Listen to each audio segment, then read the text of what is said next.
যাব না বেগুন তলিতে, ও ললিতে, আই যাব না বেগুন তলিতে। আরে দোস্ত, জান্নাত নামের একটা মেয়ে অ্যাড দিতাছে, নিয়ে আসবো? হ্যাঁ আন। কি অবস্থা হানি আপু, কেমন আছো? এই তো ভালো, তুমি কেমন আছো? কি রে, এই ছেলেটাকে কে ডাকছে? সাফা দেখ কি জোস মাল।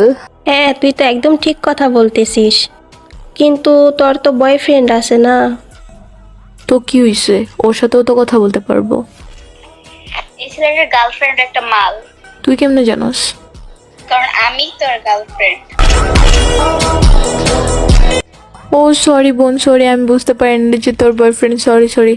তুই কি ভাবছিস এভাবে বলবো? যা সর। এই, আই লাভ ইউ।